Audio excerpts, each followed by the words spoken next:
Thank you, Sister. Christine. Sibo, let's all stand up and declare this by faith.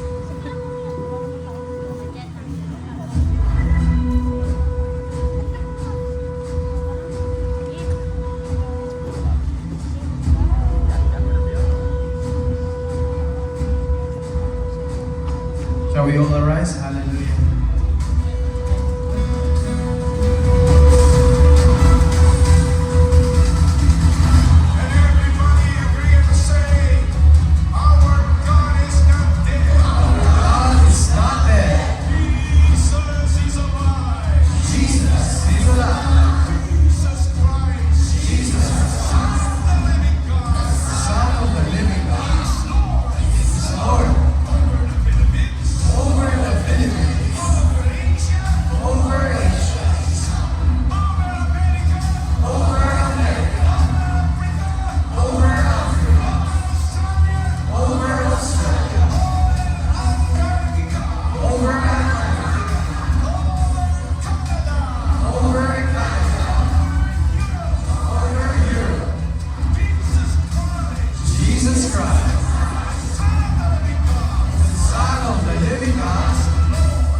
Compassionate God, Lord.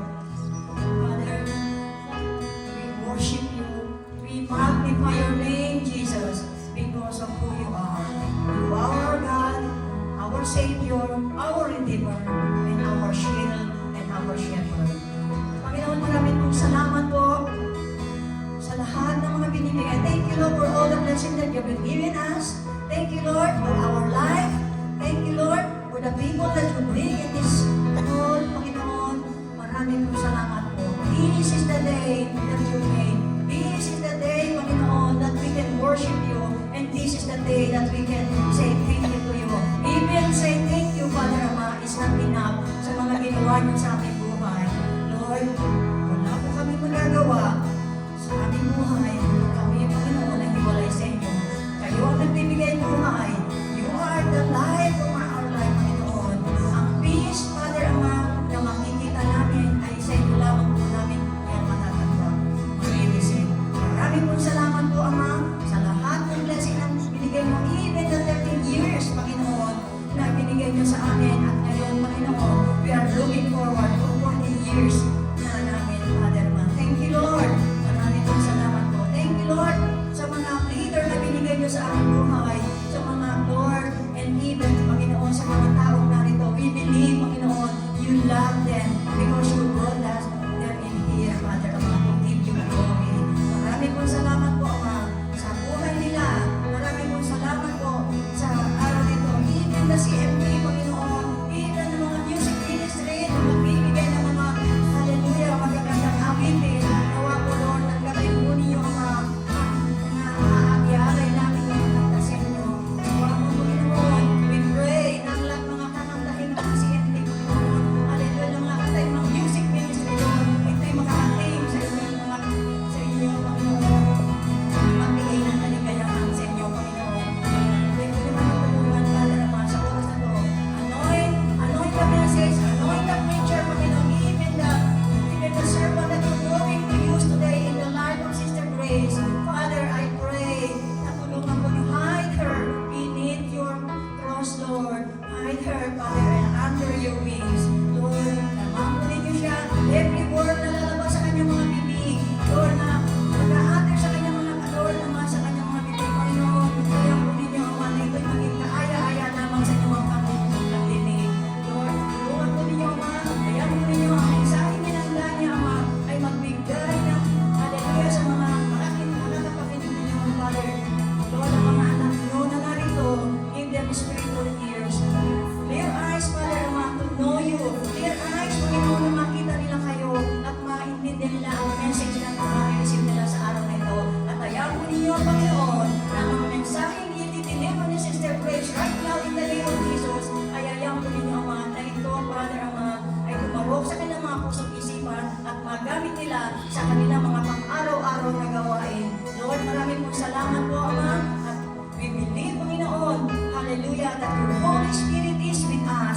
because you said that in your word, Lord, that 2 or 3 gather in your name, there you are on our midst. Maraming pong salamat po. Have your way, Holy Spirit. Have your way. Have your way. Maraming pong salamat po. Invite your Holy Spirit. Be with us. Sit beside us, Panginoon, sa araw na ito. Maraming pong salamat po, Ama. We love you. We honor you. Lord, maraming salamat po. Tagapin po niyo, Ama, ang awitin namin sa inyo, Father, Ama. Hallelujah. In Jesus' mighty name, Son. Amen and amen. Come on, let's just give our 10 seconds for the Lord. Give Him adoration in this place. Come on, clap your hands to the Lord. Hallelujah. We worship your name, Lord, only your name. We thank you for all the blessings. Hallelujah. Yes, Lord. You are welcome here, oh Lord. You are welcome in this place. Hallelujah, hallelujah. Amen. Are we ready to praise the Lord? Amen. Are you ready to praise the Lord? Amen. Hallelujah. Come on, let's praise the Lord.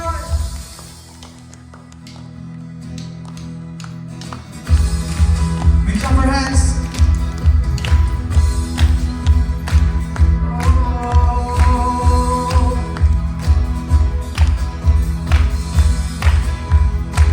Every time we see your glory, yes, Lord. Every nation bow before you.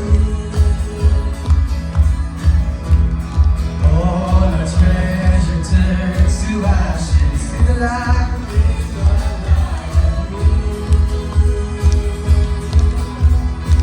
Once again, every trial. Every time we see your glory, yes, Lord. Every nation's bow before you. All our treasure turns to ashes in the light of you. As we sing, as we're singing, holy is the Lord Almighty. Only you are worthy, worthy of it all. We sing, praise and glory, honor and strength unto our God, matchless, endless, love unrestrained. This is our God. And once again, praise it, glory, honor to our God, matchless, endless, love unrestrained. This is our God. Every tribe sing, ayo, ayo, ayo. We sing, ayo, ayo, ayo, ayo, ayo, ayo, ayo. Every time we see your glory, every nation's bow before you. Once again, all our treasure turns to ashes in the light of you. As we're singing, is the Lord Almighty. Only you are worthy, worthy of it all. Praise it, glory, honor and strength unto our God, matchless, endless, love unrestrained. This is our God. And praise it.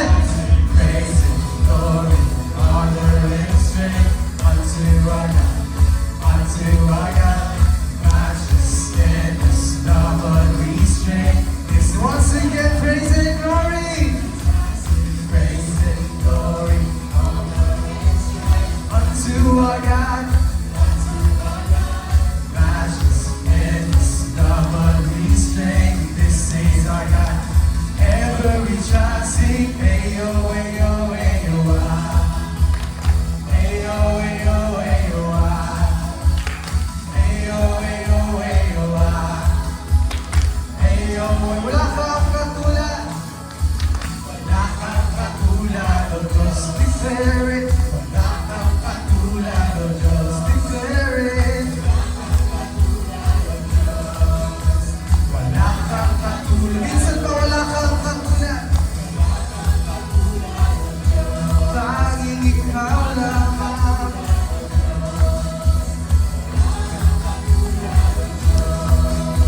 Wala kang katulad, O Diyos. There is no one like our God. There is no one like our God. Yes, Lord, there is no one like our God. There is no one like our God. Praise it!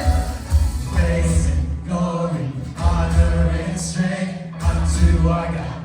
Unto our God, matchless, endless, not unrestrained. This is our God. Every time, once again, praise and glory, honor and strength unto our God.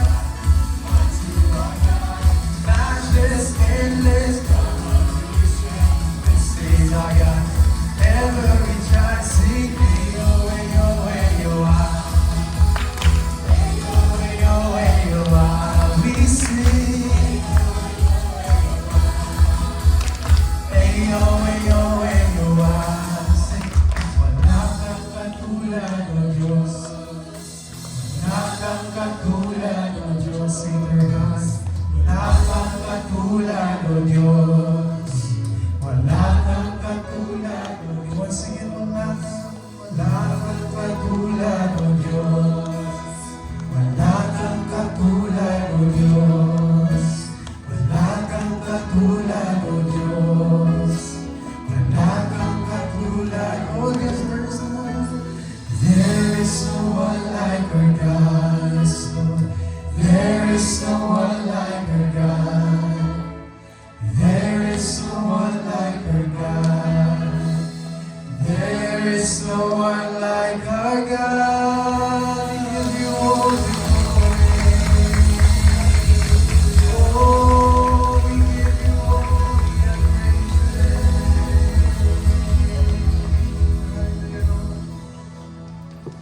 As we continue to sing worship, praise to you, Lord God. We know, Lord God, that you're here, Panginoon. Hallelujah, Lord. You are holy, holy, Lord. You are holy in this place, Lord.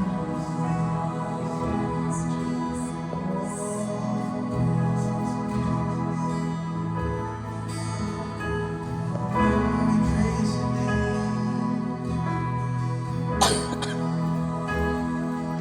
Let's sing our own song to our Jesus. Hallelujah. We open our mouths. We sing our songs to you, Lord.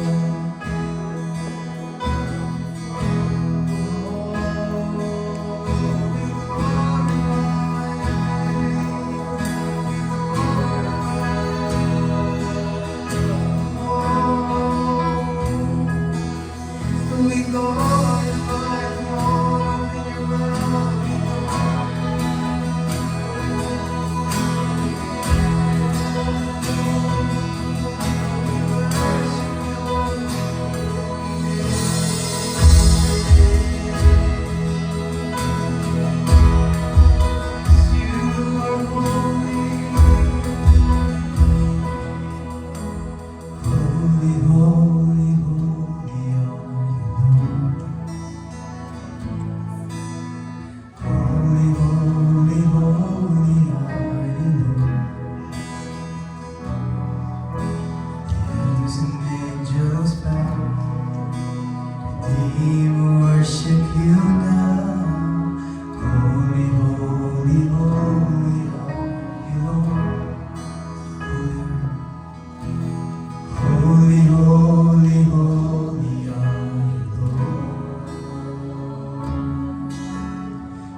Holy, holy, holy are you, Lord. Invite him in the midst. Holy, holy, holy are you, Lord. Heavens and angels bow. With me worship you now. Holy, holy, holy are you, Lord. Sing it, holy are you. Holy, holy, holy are you, Lord. Holy, holy, holy are you, Lord. The heavens redeemed. Holy, holy, holy are you, Lord. You are holy, holy, holy are you, Lord God. Almighty, worthy is the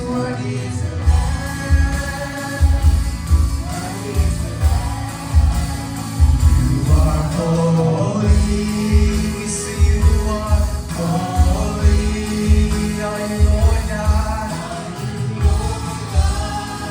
Almighty, holy, worthy is the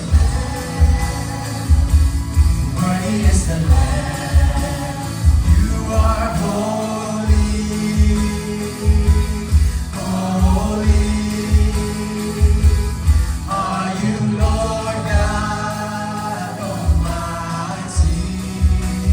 Worthy, worthy is the Lamb. Worthy is the Lamb. You are holy, holy. Are you Lord God Almighty? Worthy is the Lamb. Worthy is the Lamb. You are holy.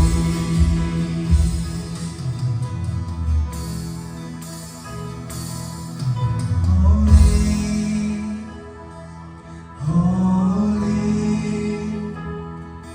are you Lord God Almighty? Worthy is the Lamb, is the Lamb, worthy is the Lamb. You are holy, holy. Are you Lord God Almighty? Worthy is the Lamb, worthy is the Lamb. You are holy.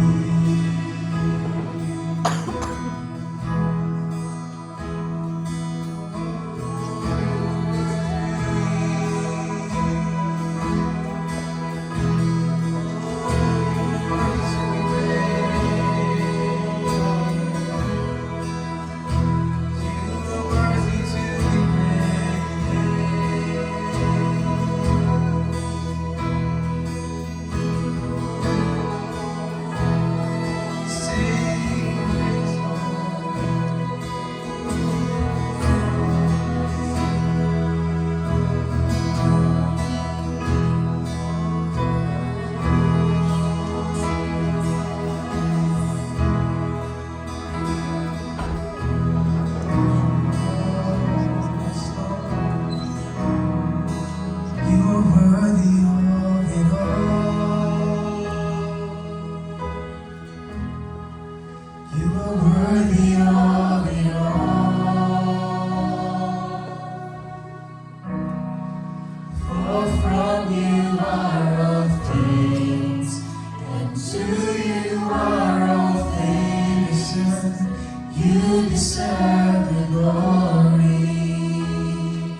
worthy of it all. You are worthy of it all.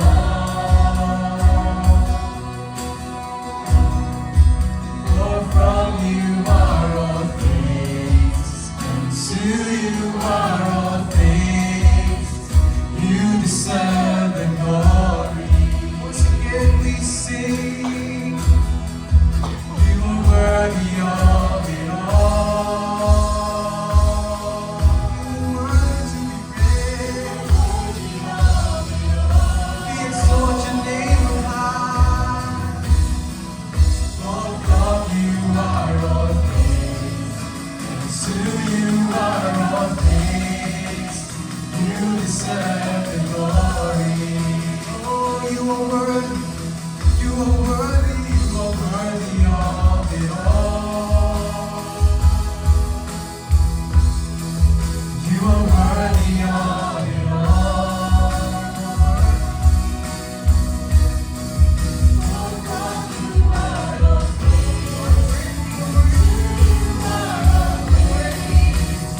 You deserve the glory. You are worthy of it all. You are worthy of it all, Lord. You are worthy of it all. For from you are all things, and to you are all things. You alone the glory, O God. You deserve the glory. Heavenly Father, may your name echo in this hall, O God. May your people applause you, O God. You are worthy to be praised. May your name reverberate, O God, in this hall of Harris Academy. Thank you, Lord. You are worthy, worthy. You deserve the highest praise, O Lord. Maraming salamat. Maraming salamat sa biyaya, O Diyos. Sa lahat ng bagay. Sa lahat ng pagkakataon. Salamat, O Diyos. Narito kami, O Diyos, nagpapakumbaba. Humihingi ng paumanhin, O Diyos, sa aming mga nagawang kasalanan. Lord, rip off any iniquities from your servant, that your teaching will flow with anointing, O God. Let my words be your words, O God. Your words will be futile, Lord. If I stand here with pride and with unforgiveness in my heart, I will be like a resounding gong, Lord, and a crying cymbals. If I have hidden sin in my heart, O God, I ask your forgiveness, and may the impartation of your word, O Lord, give teaching, may give healing, may give restoration, O God, may give us unity, O Lord, that unbreakable unity. As we embark in this new theme of me, maraming salamat, Panginoon. Ang mga salita mo, Panginoon, ay mailalagay sa aming mga puso at magbibigay ito ng transformation sa aming mga buhay. Maraming salamat. Have your way this afternoon. Have full control, Lord. This is your day, O God. In your words be heard alone. Thank you, Lord. We honor you. Give your people a receptive heart, O God, to understand and meditate your word. Thank you, Lord. We honor you. This is our prayer in Jesus' mighty name. Amen and amen. Amen. Sige po, in the next 5 seconds, shall we give God the glory? Anniversary po. Wala lang din si speaker. Amen. So, huwag niyo po akong tutulugan. This hour is in Italy, it's called Ora del Pericolo. Kasi sa oras na ito, from 2 to 4, Italians are sleeping. Ang mga Italiano po sa oras na ito is nagre-reposo, nagre-rest. So you find the offices, you find mga shops pag pupunta po kayo ng Italy. Sarado po from 1:30. bukas ulit yan from 3:30 kasi they're very health conscious, kailangan silang matutulog from that time. So, huwag po kayong matutulog, pumalakpak nga po yung hindi natutulog dyan. So, amen. In behalf of Brother Aldrin, wala po sila, they are on their way home to the Philippines for the family mission. So, mawawala po sila sa atin ng 2 weeks. Next week po, do I have to reveal, Sister Rhea? Next week, we will have Pastor Boy, our Northern Europe Director, Regional Director. Kayong mawawala, invite more. Amen po ba? Kasama po natin si Brother Pastor Boy po next week. So our topic for today is all about unbreakable unity. Amen. Unbreakable. So, lahat po tayo ay guilty dito kasi sige po, tingnan po natin yung ating mga katabi. Tingnan niyo po muna yung mga katabi niyo. Bati ba kayo sa yung mga katabi or hindi pa bati? Amen. No? So, we are being called revival, a call to unbreakable unity, no? Sa unity sa ating sarili, sa ating pamilya, sa ating asawa, sa ating mga anak, sa ating mga katabi, ating katrabaho. Is there really unity? Not only unity, unbreakable unity. No, parang maraming guilty, I said, and parang nakakasagasa kasi hindi alam natin sa ating sarili na sa ating buhay we experience yung disunity mismo sa ating mga buhay. Amen po. Is she a first timer? Amen. Praise the Lord po sa buhay ni sister.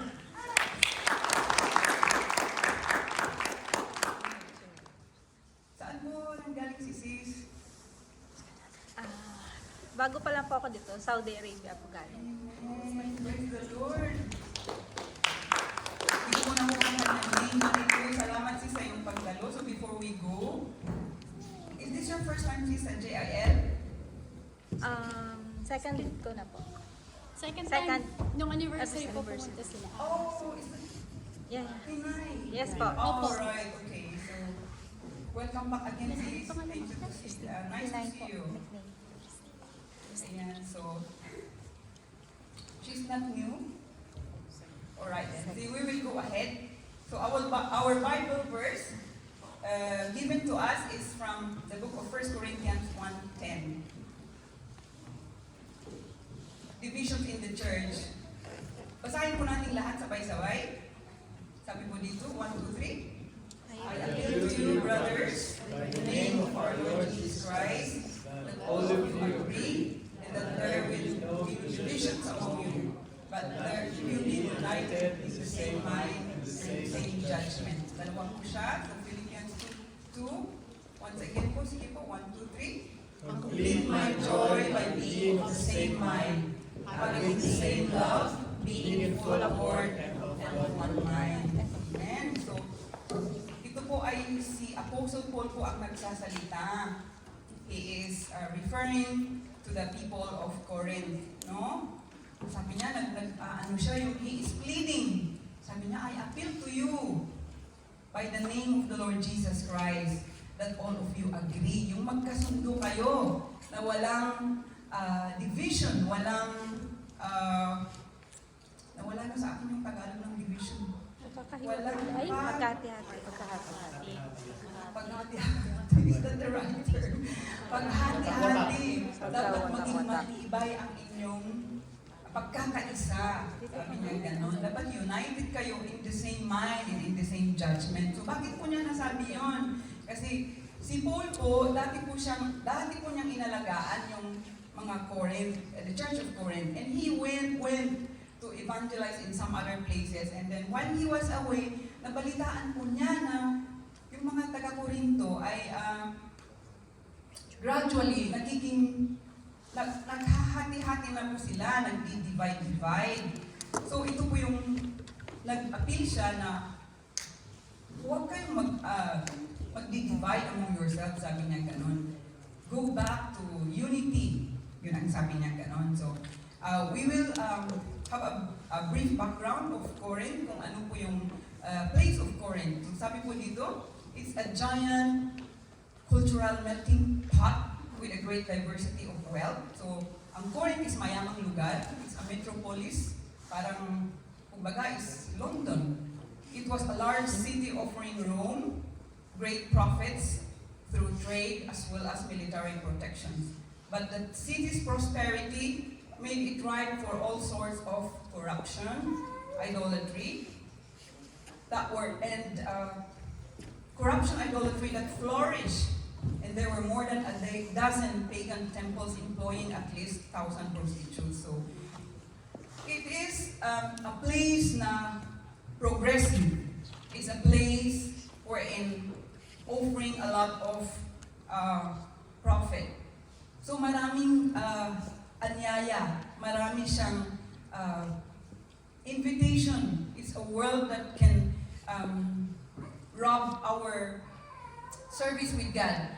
Because when we are in a prosperous city, we can see many things that can even take off our service from God, di po ba? Minsan may mga offer ng trabaho that it can rob our time with God.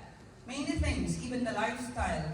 And some of us, kagaya ng mga Korinto, we allow that to happen in our lives. Minsan sa ating mga buhay, if we are not careful, we are being deceived by the enemy, and that can divert our walk with God. No? Kung ang lifestyle na gusto ng Panginoon sa atin is yung tama lamang, na kailangan yung tama sa mata ng Panginoon, minsan dahil ang buhay sa London is pwede kang may mga buhay na ang dami. You can indulge in this one, in that one, and we want to twist that, parang gusto natin i-adapt yung buhay ng modern lives sa ating mga buhay, no? But that's not what God wants. Kailangan gusto ng Lord, you are right by the plan He is with your life. Hindi po yung we are here on Sunday, but sa ibang araw, we are doing other things. And that was why Apostle Paul was appealing to the people of Corinth na, alam niyo yung, para siyang coach na desperate. Kasi iisa yung uniform ng kanyang mga athletes, but they were running with different goal. Hindi yung ipanalo yung kanilang team. No? Kasi nadidistract sila eh. The other player might be thinking of other things. The other player might be thinking of another thing, which is out of God's context in our life. No? It is the invitation of the world. Marami pong imbitasyon ng kamunduhan. Hindi po natin mai-enumerate. No? We can think that this is right. No? May mga bagay sa ating mga relasyon, usually. No? There are relationships that God doesn't allow. No? Mga relasyon, but we think that's right. We are trying to adapt that, no? But that's not what God wants. May salita siya sa Bible na yun ang dapat mong i-align sa kanyang puso. So that's why in this text, Apostle Paul was trying to appeal to the people na yung gusto ng Panginoon sa ating buhay ang ating gagawin, no? Amen po ba? So going to the next slide is an illustration. Magtataka kayo kung bakit itong illustration na ito. What's this illustration doing here? What's this all about with unity? So it's a green chameleon. And the other slide, Sister Din, thank you. It's the same chameleon but it's brown.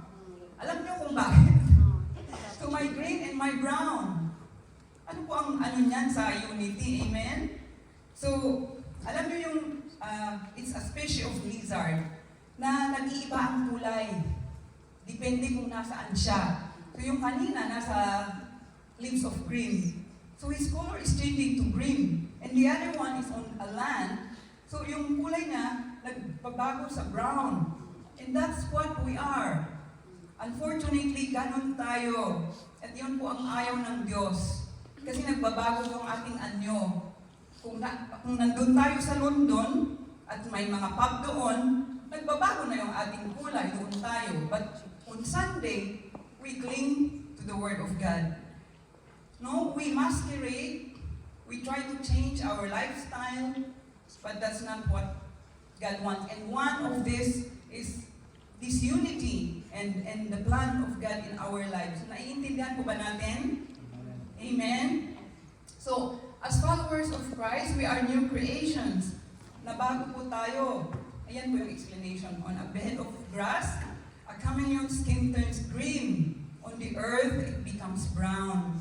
The animal changes to match the environment to adapt on his new habitation.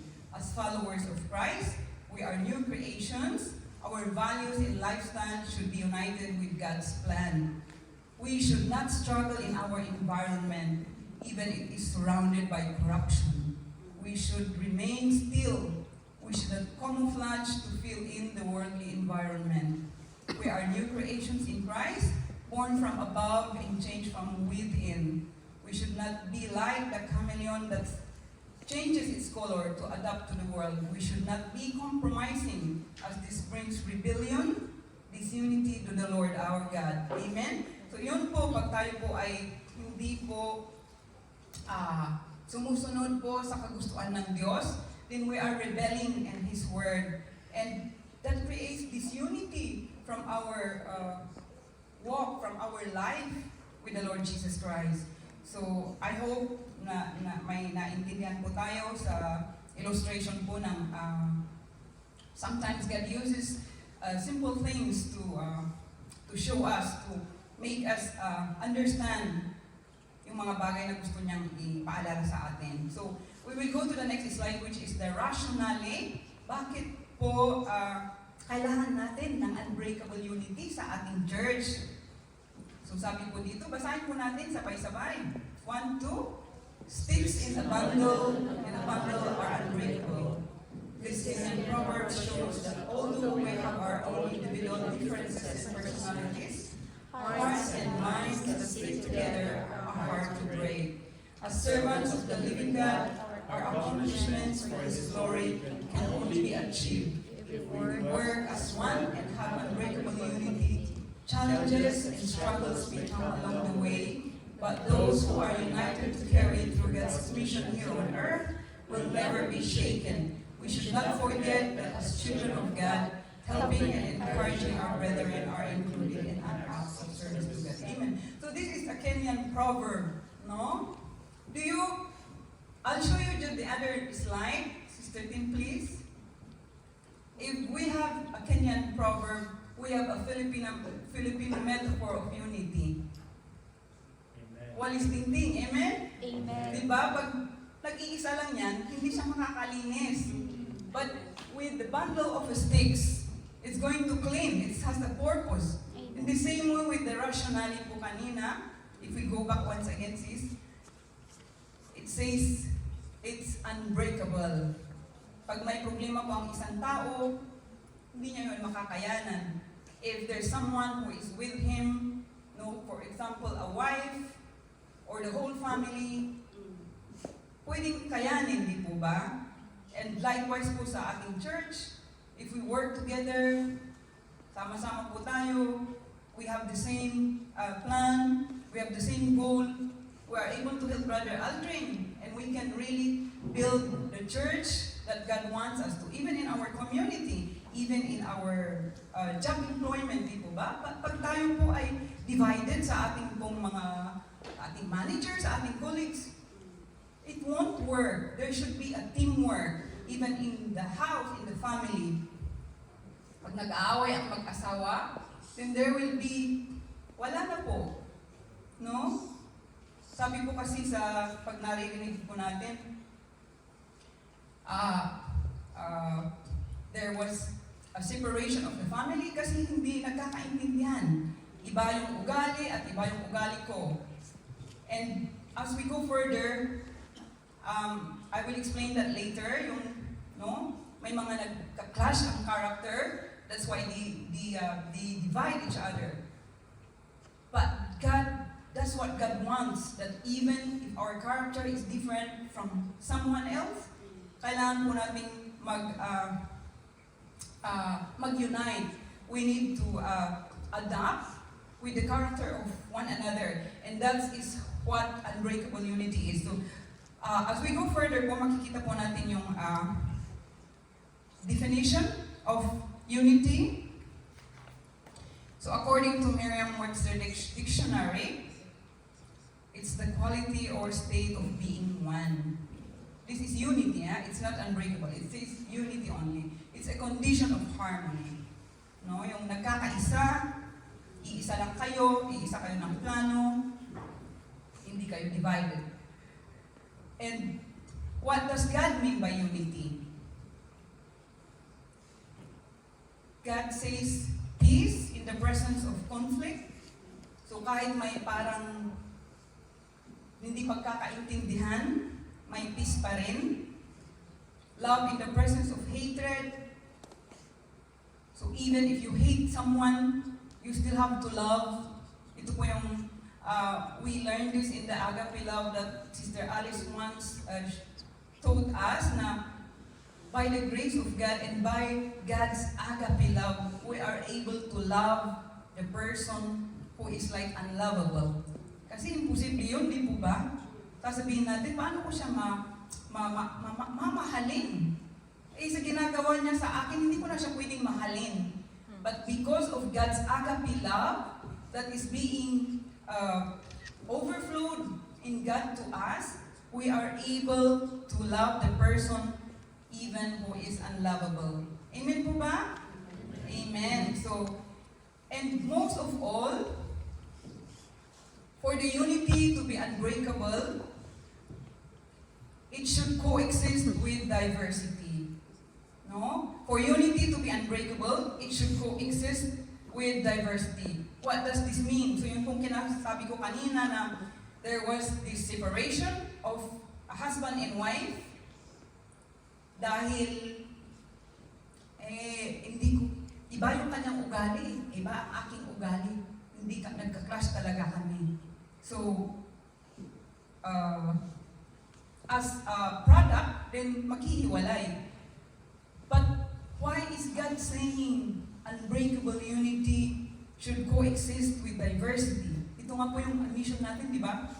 To bring peoples to the kingdom of the living God, regardless of race, status, beliefs, and religious affiliation. So even in our lives, even in our family, kasi that is normally, we are different from one another. I may be slow, you may be fast, but we need to unite. I may be smiling all the time, I might not be smiling all the time, you don't like me, but you need to adapt, no? Hindi ko naman sinasabing we can change, but it's just to give you an example na.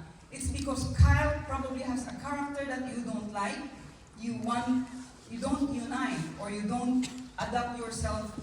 So this is one, God wants that despite of our, and even in our rationality, it says there, despite of the differences, despite of different, yung kulay natin, despite of our color, despite of her color or his color, magiging ano pa rin tayo, yung we unite, we go along, we adapt, no? Hindi po dahil, ay, itim siya, ayoko magpaipagkaibigan. That's not what God wants, no? Regardless of culture and tradition, you live together. No, di ba, ang Pilipinas is maraming tribes, we have different, may mga different religion din, and we have as well different, not language, dialects, but we live together, same as India, no? And same as United Kingdom, di ba? It's, wala po yung racism, we don't promote that, but more with God, no? gusto niya is for unity to be unbreakable, it should coexist with diversity. Na kahit iba yung ugali ng yung kasama, kahit iba yung pag-uugali ng ating kahit iba yung ugali ng ating asawa, ay yun ang ibinigay ng Diyos sa'yo eh. So, Parang walang choice. si brother mo yun ang ibinigay ng Diyos sa'yo. So that is what God wants, the unbreakable unity. Na in spite of the differences we have, because we are all different, hindi tayo pare-pareho eh. That's what God is inspiring us to be. Amen po ba? So let's go to the disunity na po. Antonyms of unity. So we can see the difference po. So disunity, antonyms. Antonyms of unity. Amen. So disunity, imbalance, tension, discordance, disproportion, incoherence, incompatibility, divorce, division, disunion, separation, and agreement, even rebellion, terrorism, violence, war, and battle. It's the greatest hindrance to the promotion of the gospel of Jesus Christ. Amen? Di mo ba pag may mga terrorism, violence, ayaw po natin yun. And it starts with simple disunity. And it goes to rebellion, terrorism, violence, war, and battle. It creates an avenue for Satan to promote sin. So, what brings disunity? What causes disunity? There are many factors that can bring disunity po sa ating mga buhay. Sa pamilya, sa relasyon, sa job site, sa church mismo, sa community. So, I have 3 points. Number 1 is jealousy. Number 2 is frustrations. Number 3 is lack of focus on God and His truth. So there are many, but I just choose 3 of this prevailing spirit that could cause our unity to divide.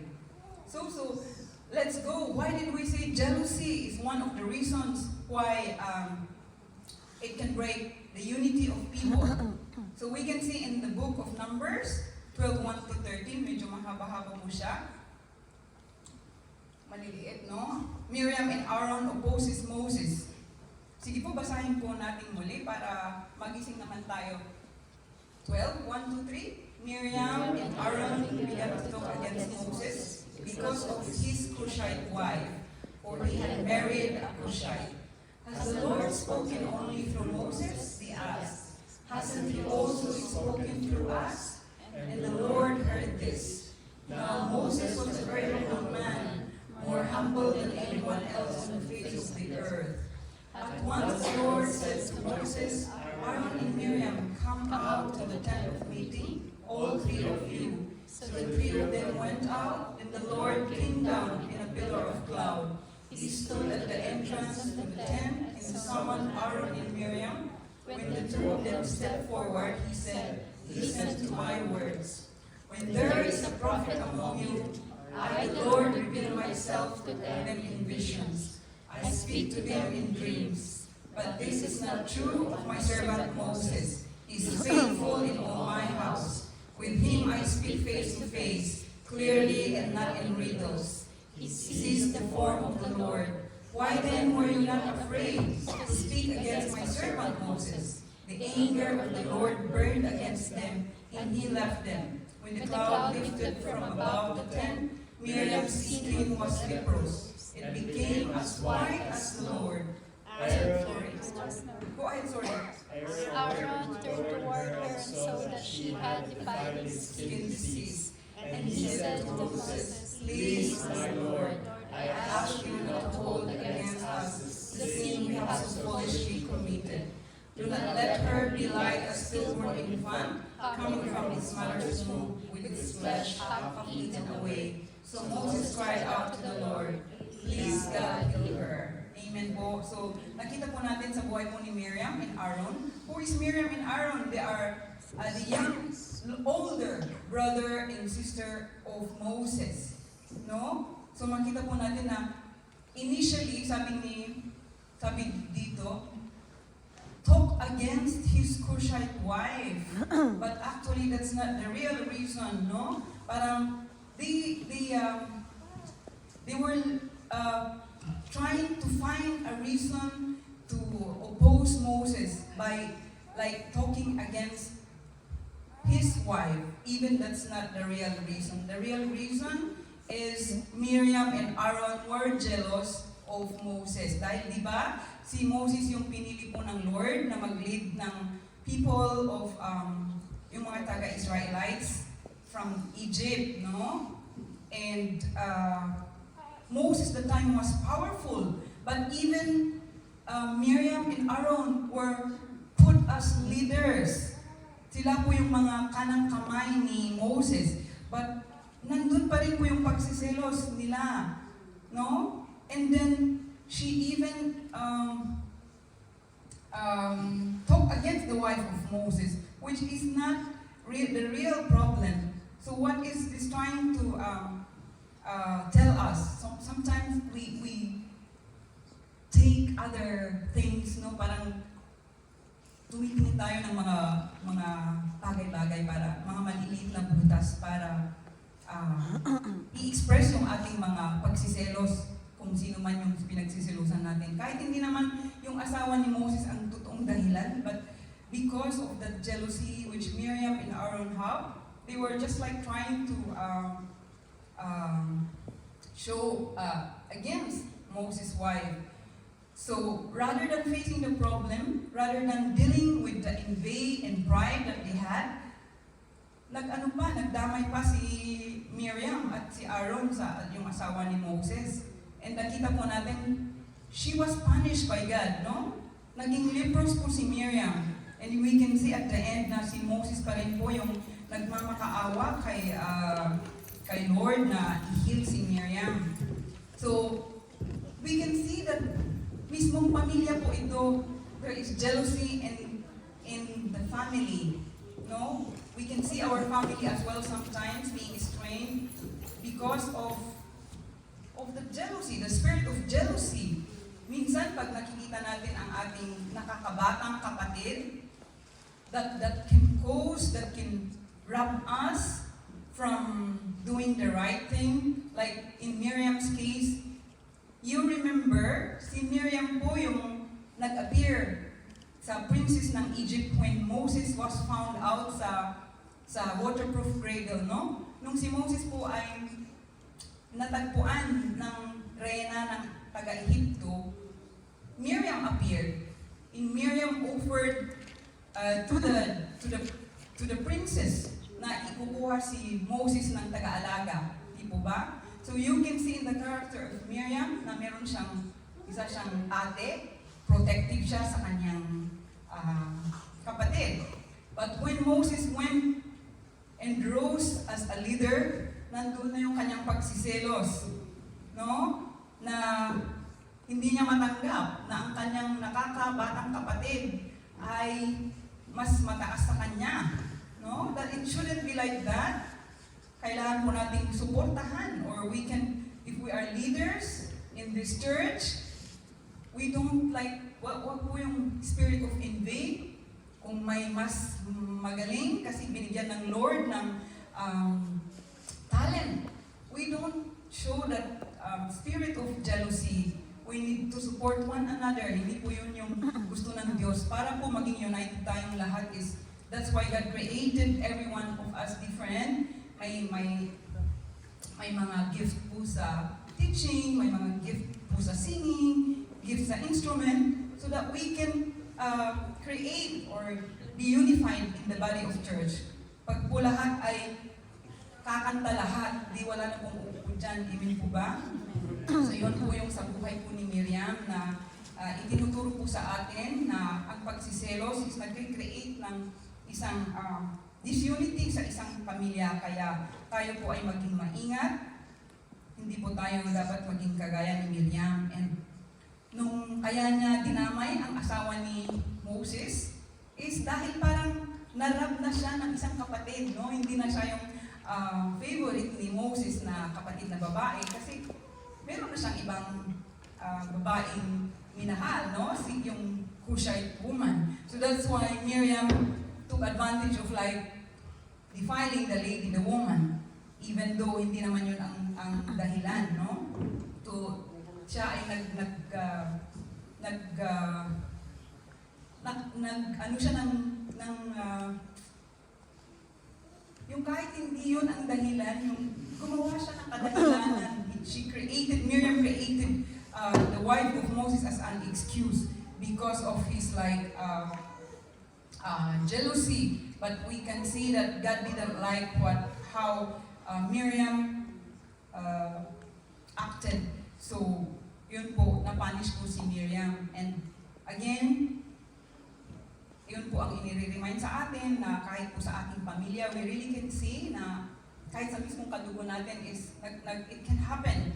That's why kailangan po tayong mapagbantay, kailangan po tayong wala po yung spirit of jealousy sa ating mga buhay. Because in the next slide, it will say, jealousy opens the door to criticize, and be envious, and be proud, and to be insecure, and to insubordination.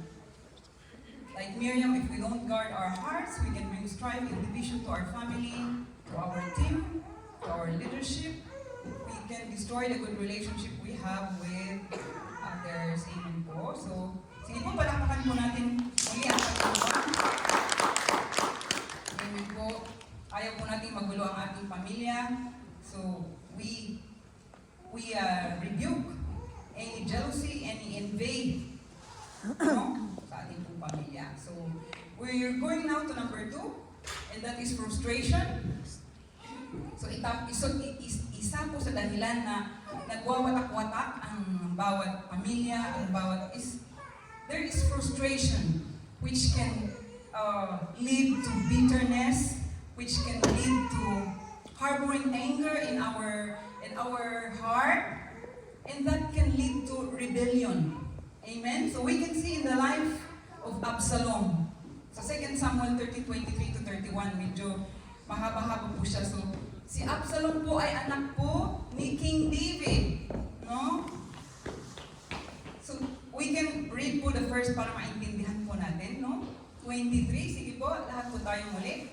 2 years later, when Absalom's shearers were at Baal Hazor near the border of Ephraim, he invited all the king's sons to come there. Absalom went to the king and said, "Your servant has had shearers come. Will the king and his attendants please join me?" "No, my son," the king replied. "All of us should not go. We would only be a burden to you." Although Absalom urged him, he still refused to go, but gave him his blessing. Then Absalom said, "If not, please let my brother Amnon come with us." The king asked him, "Why should he go with you?" But Absalom urged him. So he sent with him Amnon and the The rest rest of of the his king's sons. Absalom Absalom ordered his men, "Listen, when Amnon in his high spirits from drinking wine, and I say to you, strike Amnon down, then kill him. Don't be afraid. I haven't given you this order. Be strong and brave." So Absalom's men did to Amnon what Absalom had ordered. Then all the king's sons got up, mounted their mules, and fled. While they were on their way, the report came to David, "Absalom has struck down all the king's sons. None of one of them is left." The king stood up, tore his clothes, and lay down on the ground, and all his attendants stood. Amen, amen. So, Absalom is a half-brother of Amnon. Pare-pareho po silang anak ni David. Before that happened, Amnon has this passion, no? Sexual passion to Tamar. Ito po yung full sister ni Absalom. So, ibig sabihin, half-sister din siya ni Amnon. And what happened kay Tamar? Siya po ay ni-rape po ni Amnon. No? Pagbabasahin po natin ang story before that chapter, yun po yun, nung siya po ay ni-rape ni Amnon. Tamar was raped by Amnon, and Absalom, the brother, si Absalom po yung totoong kapatid ni Tamar, he harbored, galit kay Amnon. Why? bakit mo nirip ang aking kapatid? No? And there was nothing done by David. Wala pong ginawa si David. Wala pong punishment. It's probably because, David before that has done something the same, no? Siya po ay nagkasala din sa Diyos dahil sinipingan po niya si Bathsheba. So probably ayaw ni David na i-punish, and his first son is Amnon. Ayaw niya in the kingdom na yung una niyang anak na kung tutuusin ay magiging kapalit niyang hari ay naggawa ng isang kasalanan. So wala siyang ginawa, and Absalom harbored that frustration in his heart. So if we see the story here, he invited all his brothers and sisters, at pinapapatay niya si Amnon. No? So namatay po dyan si Amnon, and what did Absalom did? He fled because he was afraid. And as we see the last, si David po he tore his clothes and lay down on the ground. So nag-mourn po si David dahil sa kanyang pamilya. There was this tragedy. You can imagine po sa isang pamilya, hindi po ito ibang pamilya, ha? It's the same family, the same blood. But there was this killing, there was this sexual harassment, this was this, not only killing, because this murder. Amen po. And as we go ahead po, so na-exile. He went away. Absalom went away for 3 years. He stayed in the land of Jehor. No? But David longed for him kasi anak niya di ba? Anak niya po si Absalom. So bumalik din po si Absalom sa where he was before kasi nagtago siya ng 3 years. Bumalik siya. But David told him he must go to his own house. He must not see my face. So Absalom went to his own house and did not see the face of the king. And then sa 32 po, lalaktawan ko po ulit. Sabi ni Absalom, bakit tinawag niya akong bumalik kung hindi ko rin pala pwede siyang makita? So gumawa siya ng kaparaanan na para mag-unite sila ng kanyang ama. So then, they somewhat united. Bumalik po si Absalom sa kanyang amang David. And that started his conspiracy. So Absalom, while he was united with David sa kanyang ama, gumawa siya ng kanyang kaparaanan, no? In the next slide, babasahin po natin muli para po maintindihan natin. Absalom's conspiracy, sige po, 1, 2, 3. In the course of time, Absalom provided himself with a chariot and horses, and with 50 men to run ahead of him. He would get up early and stand by at the side of the road leading to the city gate. Whenever anyone came with a complaint to be placed before the king for a decision, Absalom would call out to him, "What town are you from?" He would answer, "Your servant is from one of the tribes of Israel." Then Absalom would say to him, "Look, your claims are valid and proper, but there is no representative of the king to hear you." And Absalom would add, "If I only were appointed judge in the land, then everyone who has a complaint or case could come to me, and I would see that they receive justice." David flees, mamaya po yun. So tingnan mo yung pag-uugali ni Absalom, no? Dahil sa kanyang galit siguro sa kanyang ama, pinatay niya yung kanyang half-brother. Then, he went back and nagplano na siya ng conspiracy sa kanyang rebellion, sa kanyang mismong ama. Paano ba yun sa isang pamilya, no? Because of that, he harbored anger. He harbored frustration in his heart. Lumabas po yung mga espiritu sa buhay ni Absalom na hindi ka nais-nais, no? Ang nangyari po, siya yung tumayo sa city gate, and then parang gumawa siya ng kaparaan niya, nililin lang niya yung mga tao na nagsasalita siya, na yung ano bang tawag doon, yung may maasukal yung kanyang mga pagsasalita, mga pangungusap. So, he won the heart of the people. He won, dahil sabi niya, oh, mas maganda ako, mas marunong ako. No, there was self-exaltation in the life of Absalom. There was pride in the life of Absalom. He exalted himself na mas marunong siya sa kanyang ama hanggang sa mawin niya yung mga tao doon. No? And then one time, sabi ko dyan, David flees. Nag-ano na talaga siya. Yung he took off the throne of ang kanyang ama. So a messenger came to and told David, the heart of the people of Israel are with Absalom. Then David said to all his officials who were with him in Jerusalem, come, we must flee, or none of us will escape from Absalom. So ang tatay na ngayon ang tumakas sa kanyang anak, or he will move quickly to overtake us and bring ruin to us and put the city to the sword. Amen? Nakita po natin yung, because of that frustration, Tamar was raped, and David did not punish Amnon. There was anger, there was undealt bitterness, and he took matters in his hands, brought revenge in rebellion in the heart of Absalom. No? Nakakalungkot that a son can do that to his own father. Dahil kinimkim niya na bakit wala kang ginawa, ama, sa aking kapatid na nilapastangan. No, wala kang ginawa, hindi mo, you didn't defend my sister. No, yun yung sa kanyang galit, yun yung kanyang ginawa. So, a modern Absalom gets offended at leadership.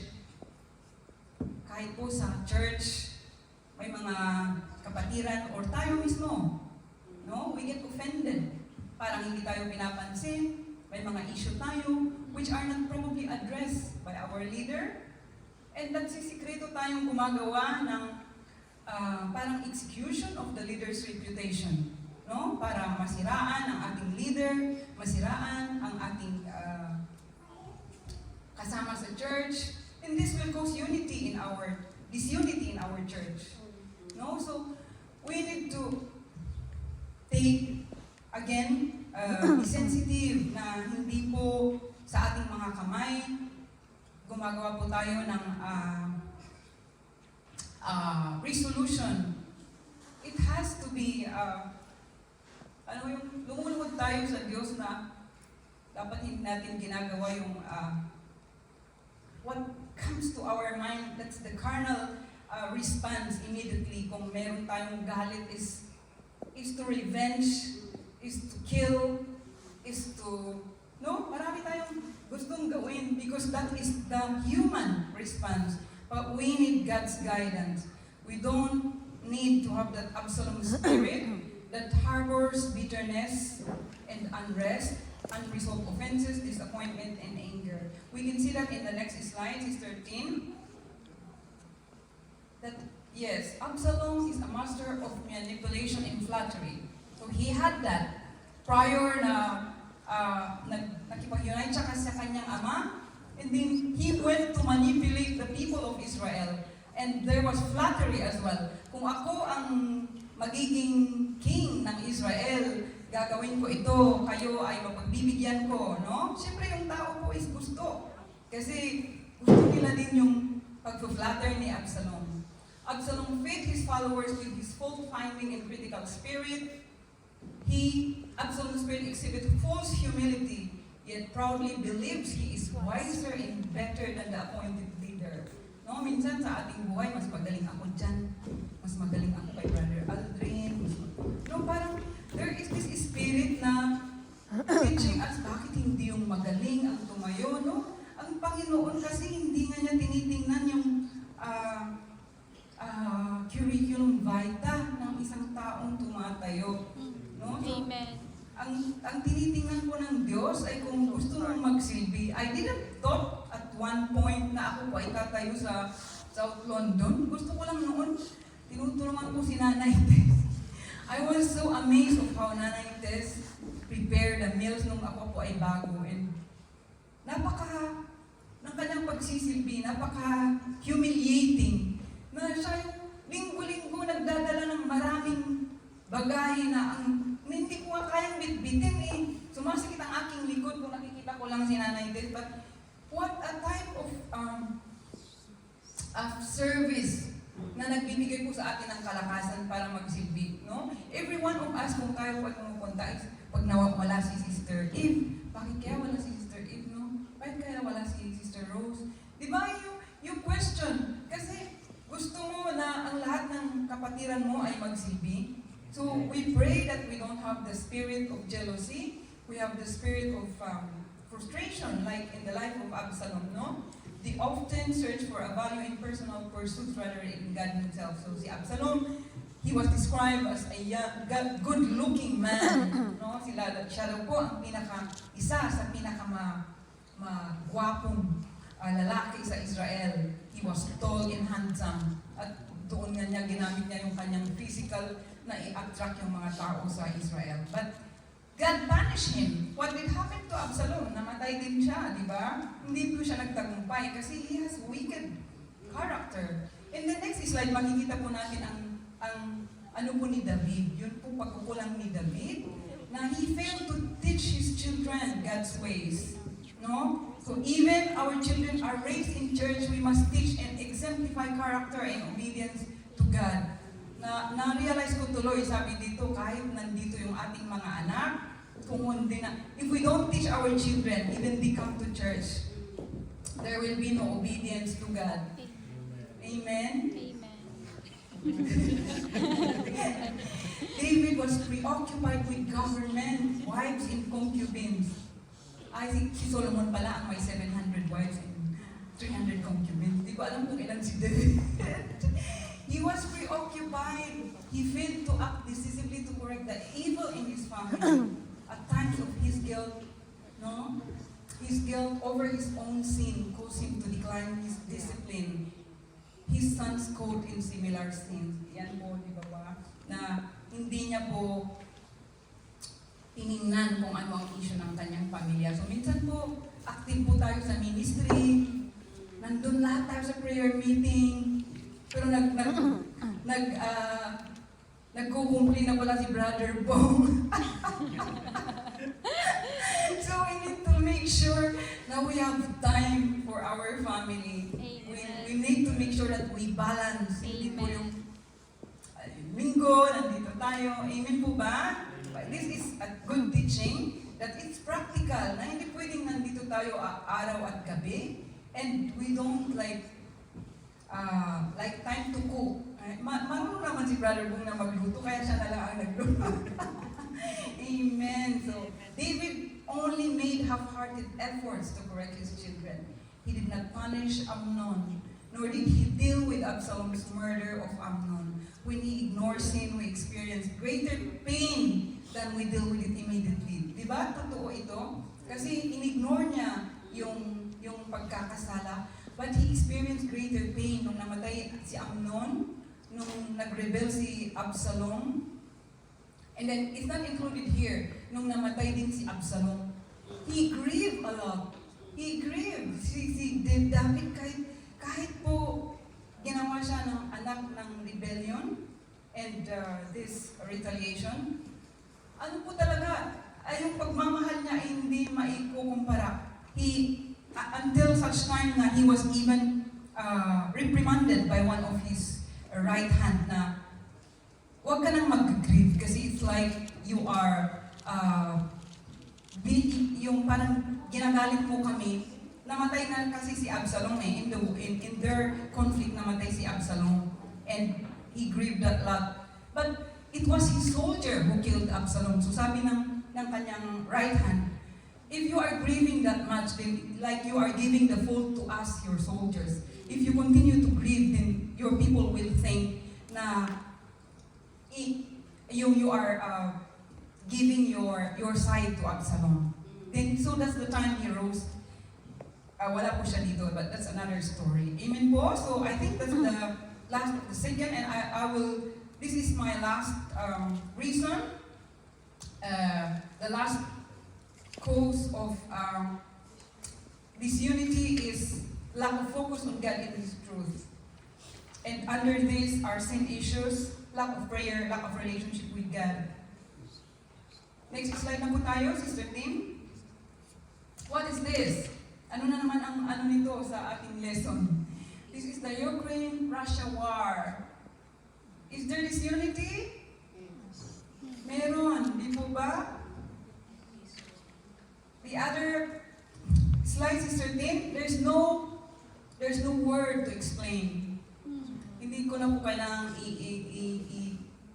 i-explain kung ano po yung ating nakikita sa images na ito. This is the war in Israel. In the other slide, Sister Tin, this is the September 11 terrorism attack. There's disunity in the world, from family to the community to church to the world. No? And this is happening in our time and in our generation because of pride, because of sins, because of authority. No, hindi na po natin. In Russia, there is this preoccupation of Crimea. Crimea is from Ukraine, no? Because Russia wants to overcome that place. They want to take position, they want to take power in authority.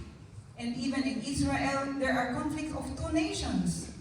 There is racism, there are religious differences, there are oppositions out of fear of territorial displacement and dispositions. Para sa mga taga-Israelita, ang Palestine is their ancestral home. But para naman sa mga Palestines, ito ay kanyang lugar, no? Kaya nag-aaway. And in the terrorism attack, there is violence. Kasi may retaliation. There is rebellion, no? Aggression to, di ba ang reason dito is there was probable aggression to the Muslim world. That's why Al-Qaeda and whatever, they did this act to the American people. But this is an unlawful use of violence and intimidation, especially against civilians in the pursuit of political aims. So, yan po yung tatlong reasons. There are many reasons, but I only will share you the 3 reasons of division. And I hope that God has taught something. I thought that this teaching has opened up our minds to a call to unbreakable unity. And as I call the worship team, we will go for our conclusion. Sabi po dito, when two brothers are busy fighting, an evil man can easily attack and rob their poor mother. Mankind should always be united. Standing shoulder to shoulder, so evil can never cheat and divide them. Amen po? So, we should make a point po na tayo po sa ating mga buhay, we are doing the first step to unity sa ating pong pamilya, in our relationship, sa ating pong job, sign, wherever we are put by the Lord. And to be unbreakable is to accept people as they are, no? That is with the diversity that we have. Doon po tayo kailangang nagiging matibay sa ating pagkakaisa. Kung ang ating pong kapatid ay may pag-uugali na parang hindi akma sa yung pag-uugali, is we try to feel that character with our character. We tend to feel kung ano yung voidness, kung ano yung weakness ng ating kapatid is, kung meron tayo nun, then we will try to fill up that kakulangan sa ating pong kapatid, sa ating pong pamilya, sa ating pong colleague. We don't start in our lives po yung jealousy, the spirit of Absalom, the spirit of frustration, and lack of relationship with God. So let us all stand. Let us all ask God to pour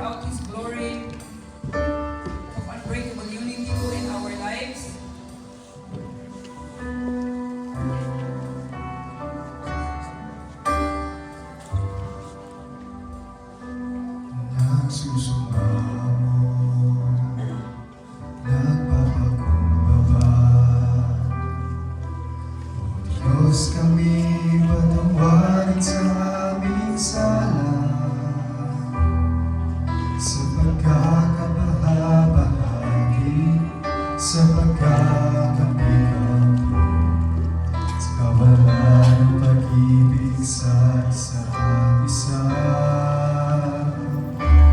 Nagsusumamo, Nagpapakumbaba, Diyos aming patawarin.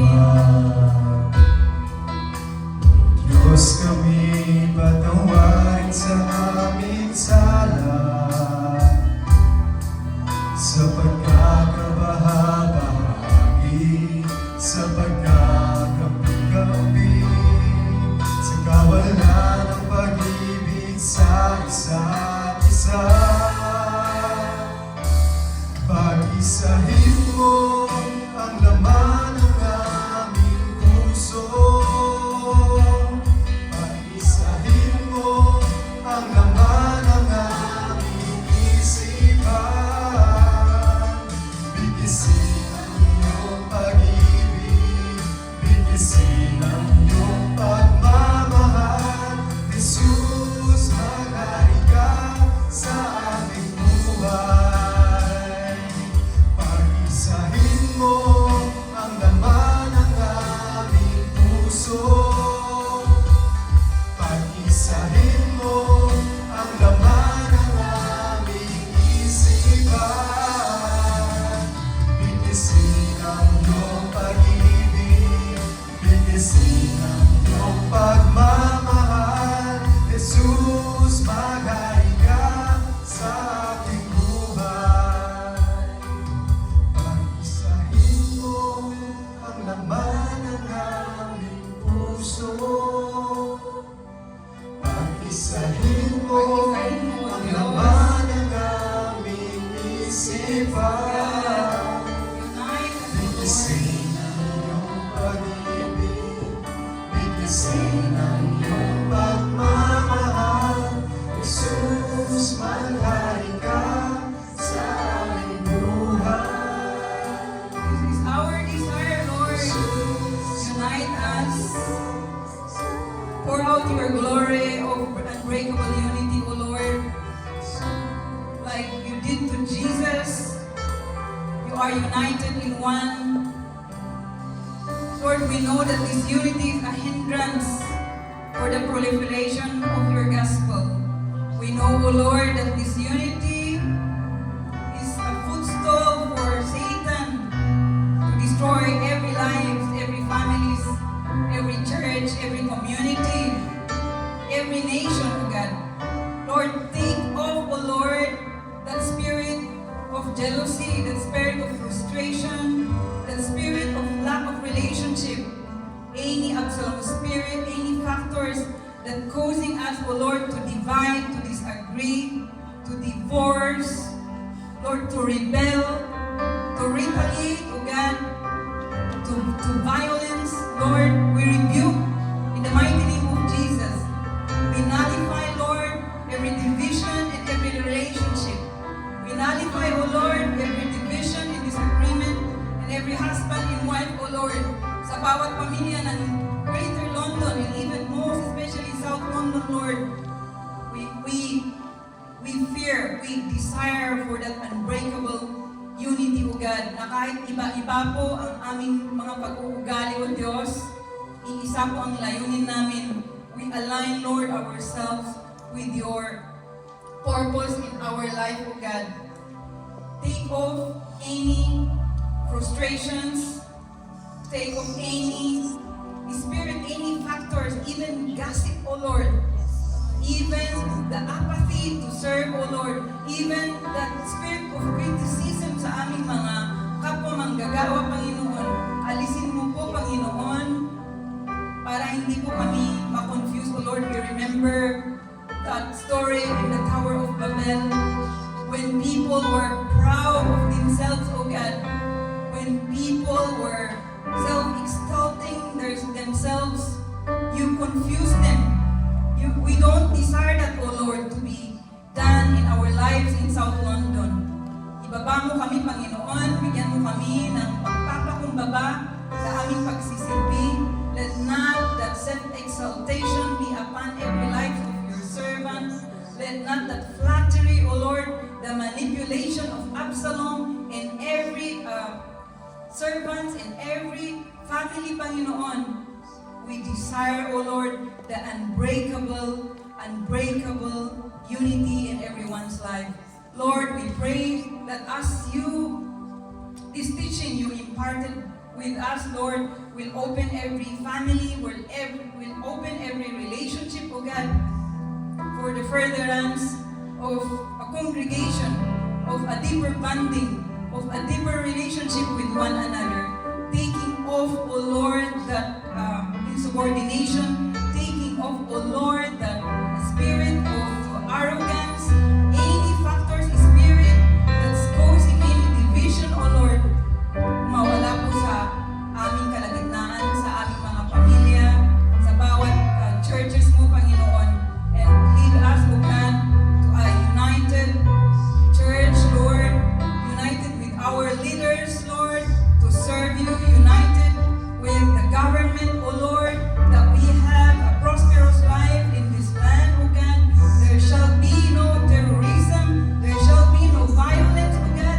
There shall be no battle, there shall be no war, O Lord. Thank you, Lord, for this afternoon. Thank you for your people. Thank you for your families who are here. And we pray, O Lord, for that abounding grace, O Lord, that glory of unity that will flow to each and every one of us. Maraming salamat, O Diyos. Thank you, Lord.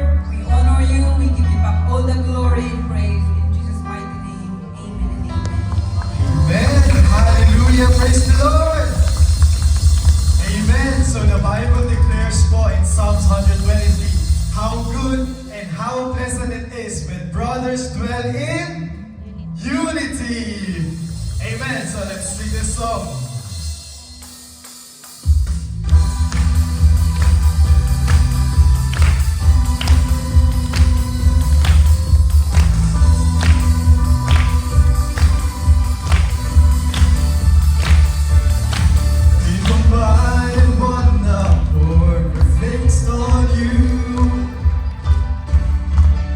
Standing on your promise, ready for your spirit to move.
as we know that Santa Cena only can be done by pastor or coordinator. So next week po, pupunta si Pastor Boy.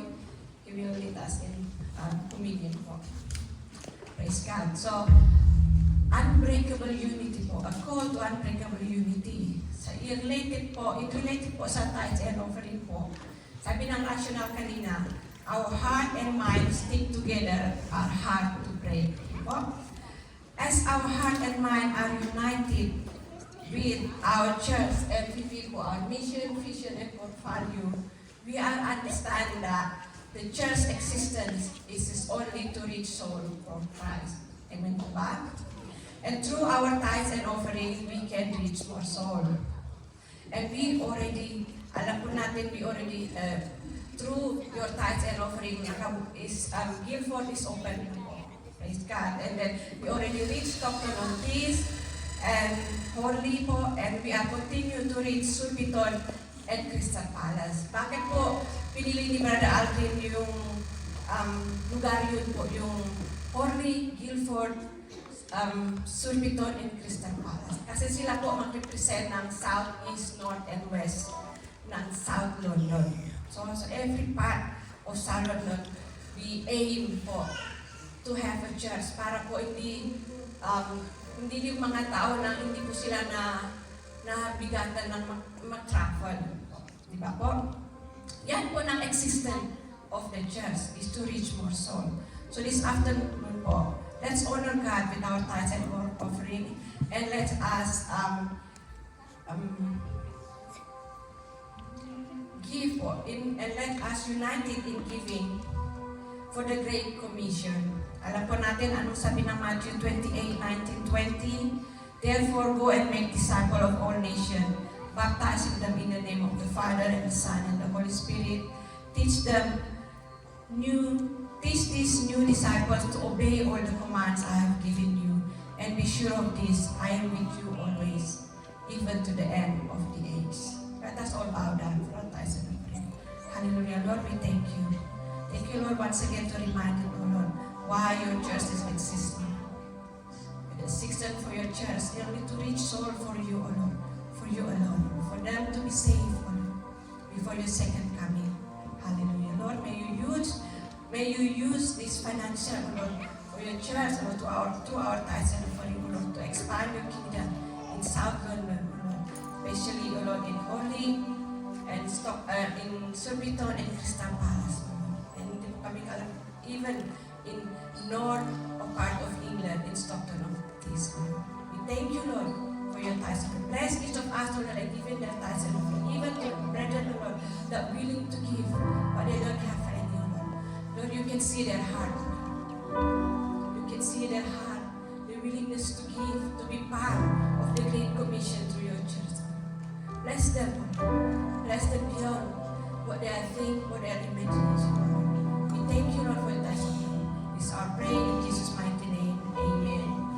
While we're giving our tithes and offering po, I just want to reminder po for Balintawak pledges po, please do not transfer to the bank account. If you could please give cash po on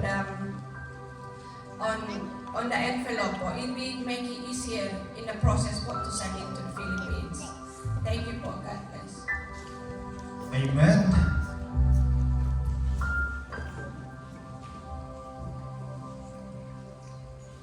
Yeah, so now we'll be moving to the announcements that we have after the video.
announcements. First up, we have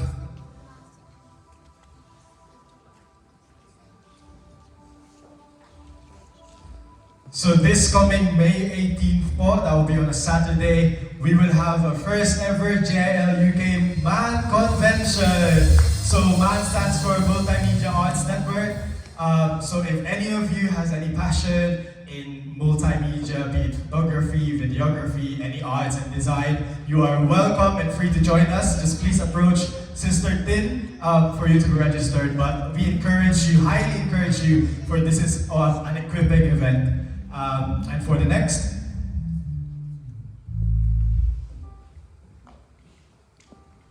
we have our local activities. As we know, we've got Dawn Watch every Saturday, 5 a.m. in the morning to 6 a.m. And we've got prayer meeting here every Sunday before our service at 2 p.m.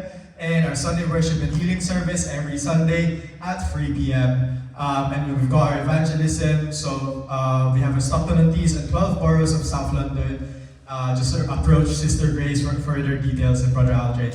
And we've also got our Holy Life Group Bible Study every first and third Saturday at Salford's Guide Hall, Honeycroft Lane, RH1 5DG. Just please approach Sister Angie if you're interested to join. And we've got our district activities, High Five.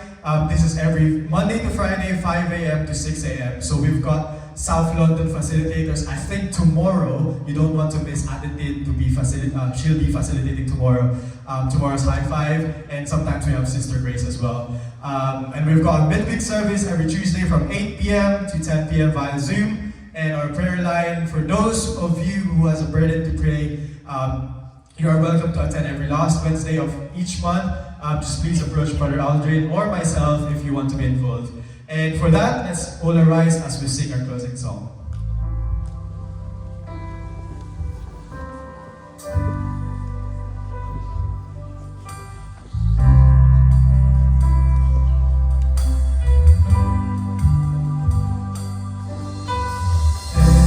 Every knee will bow, every tongue confess. Every tongue confess that Jesus Christ is Lord, Lord and King. Glory, oh glory to your name,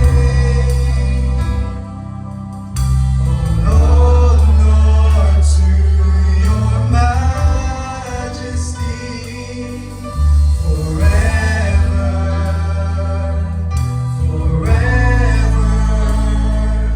all praise to you alone. Sing, oh glory to your name,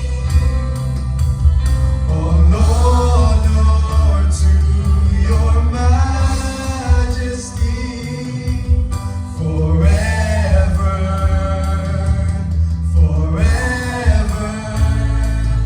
all praise to you alone. Say it once again, oh glory to your name, oh Lord, to your majesty, forever,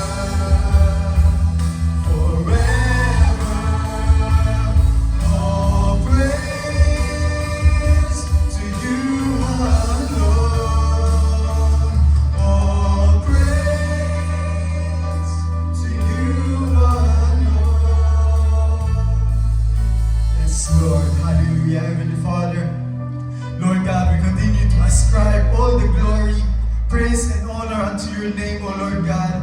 Father, we thank you, Panginoon, for what you have done this afternoon, Lord God. We thank you, Holy Spirit, for your move in our life, Lord God. Thank you, Lord, for your very words and for your revelation that you have shared unto us from the life of Sister Grace, Lord. Father, we pray in the mighty name of Jesus that you plant it in every heart of every man and woman who have heard it, Panginoon. Lord, allow it to bear fruit in our lives, Lord God. Father, we pray in the mighty name of Jesus and ask of your Holy Spirit to continue to bind us, Lord God, with the love that is unbreakable in the mighty name of Jesus. Lord, continue to anoint us with unity, Lord God. Pagkakaisa sa bawat isa, Father God, in the mighty name of Jesus. Lord, as we continue to come against every work of disunity and discord in this church, in the mighty name of Jesus. Father, we thank you for the rest that you have given us this afternoon, Lord God. Father, we thank you for your presence. Lord, we pray in the mighty name of Jesus that your presence always go before us wherever we go. Lord God, continue to visit us, each and every one of us in our quiet time, Panginoon. Continue to reveal yourself upon us, Panginoon. And we pray, Lord God, that you continue to show your love upon our lives, Lord God. For you are faithful, Lord God. For you are good in our lives, so Lord, we thank you. We thank you. We glorify you, Panginoon. Lord, for everything that you have done this afternoon, Lord. You alone deserve all the praise, oh Lord God. You alone deserve the glory. Come on, church, let's give God a glory and praise. Hallelujah, Jesus. Lord, you alone deserve all the worthy and praise, Panginoon. We thank you. We magnify you, Lord God. And Lord, as we temporarily dismiss this service, Lord, we ask that you bless each and every one of us. Lord, church, let's lift our hands.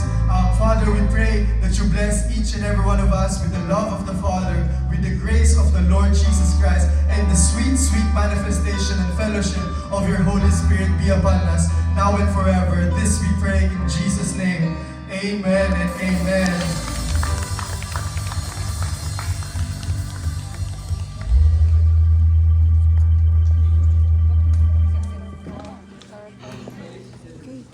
Apologize kanina, hindi ko pa akala ko